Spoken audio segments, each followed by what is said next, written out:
99.9, the heart and soul of St. Vincent and the Grenadines. WEFM is SGG.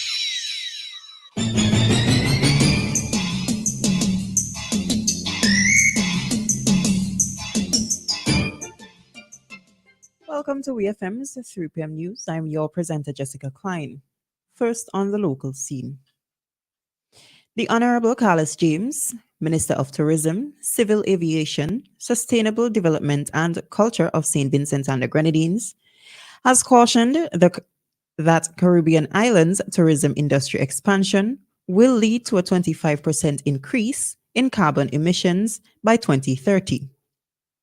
At a keynote speech at the United Nations Framework Convention on Climate Change UNFCCC 28th Conference of Parties, James emphasized the importance of addressing this issue before the industry expands further. He suggested that airlines should switch to sustainable aviation fuel, SAF, for an 80% reduction in carbon emissions, and the cruise lines should adopt transitional biofuel and zero-emission engines to reduce their carbon footprint. James also stressed the need for small island nations to take precautions in commercializing their tourism product. Infrastructure development should include stricter building codes for coastlines and requirements for hotels to use at least 50% renewable energy. The tourism minister also highlighted the concerns of greywater leakage into marine ecosystems from coastal infrastructure and hotels. Furthermore, he urged for the development of global environmental benchmarks that promote the creation of protected areas and marine parks, as well as the banning of certain chemical substances in subblocks to reduce coral bleaching. He emphasized that it's crucial to maintain balance with fragile ecosystems as tiny islands economies rely more on travel and tourism. The residents of Dunderhole in Park Hill have reason to celebrate as the new paved footpath has been completed. The footpath, measuring 757 feet long and 4 feet wide with a 2-foot drain, includes a paved road, steps, and handrails in elevated areas. Constructed by Minute Maid Hebtech Limited, this project was part of the 10th program of the Basic Needs Trust Fund. According to residents, the newly paved footpath has significantly eased their access to and from their homes. They have expressed gratitude to the government of St. Vincent and the Grenadines for this much-needed improvement.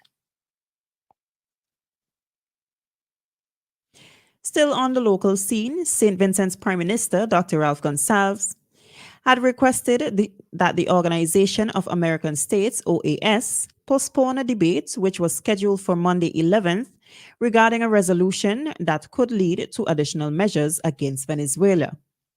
The Prime Minister explained that President Ali of Guyana and President Maduro of Venezuela are set to meet on Thursday, December 14th in St. Vincent and the Grenadines. Gonsalves stressed the importance of not disrupting or hindering this initial face-to-face interaction or any further meetings between the two leaders in any way.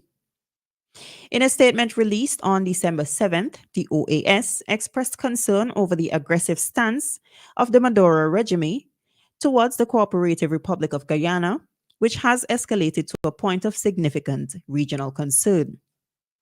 Recent actions taken by Venezuela not only jeopardize the development and stability of Guyana, but also pose a broader risk of the security of the Latin American and the Caribbean, an issue that has been repeatedly condemned by the Caribbean community, CARICOM. The OAS reaffirms and supports the Permanent Council's request for a meeting to discuss possible measures to mitigate the crisis and explore solutions that respect international law and regional stability, given the developments and the ICJ decision on provisional measures against Venezuela on December 1st, 2023. On the regional scene, Since Sunday afternoon, a search and rescue operation has been underway in the St. Lucia Channel after a fisherman from Martinique fell into the water. The channel, which separates Martinique to the north and St. Lucia to the south, is the location of the incident. Although the circumstances surrounding the fisherman's disappearance are unclear, the Antilles Guyana Regional Operational Surveillance and Rescue Center, Marine Directorate, was alerted to the situation at 1:05 p.m. The search operation is being conducted via air and sea, with helicopters and privately owned boats participating. The search was still ongoing as of Monday. Anderson Langdon, the executive director of BFPA, formerly known as the Barbados Family Planning Association, has disclosed that the period between 2022 and 2023 was one of the toughest times the organization had ever faced. The COVID-19 pandemic brought numerous challenges that forced the organization to change its mode of operation as resources and funding dwindled. However, Langdon's announcement on Monday revealed that despite these challenges, the BFPA has continued to grow. Recently, the association rebranded and opened its new headquarters located at Harmony Hall, St. Michael. The new building occupies over 8,000 square feet on 50,000 square feet of land, marking a significant upgrade from its previous location on Bay Street, St. Michael. Furthermore, Langdon noted that the association has witnessed a rise in the number of people served between 2018 and 2021 during the COVID-19 lockdown. This was one of the reasons for acquiring the new premises. The BFPA provides a variety of services, such as fertility and infertility guidance, male health support clinic, and on-site psychological screening.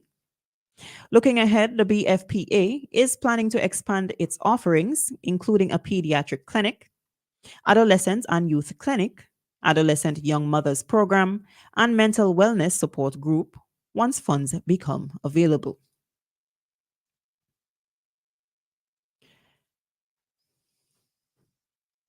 And finally, on the international scene, a Canadian man who has been accused of supplying a poisonous chemical to people who died by suicide is facing multiple murder charges.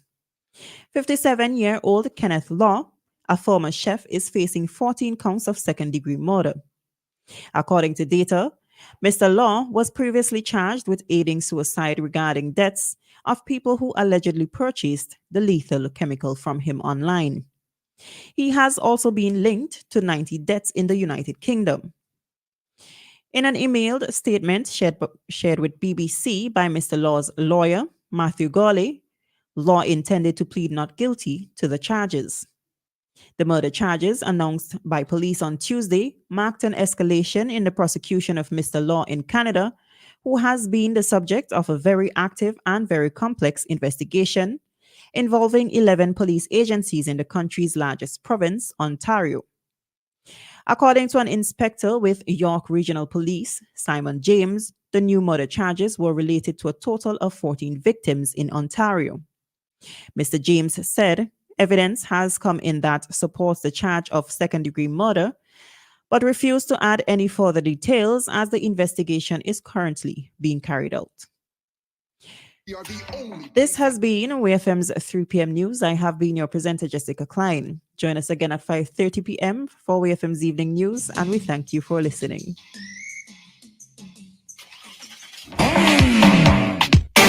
Whether you're ripping it up on the highway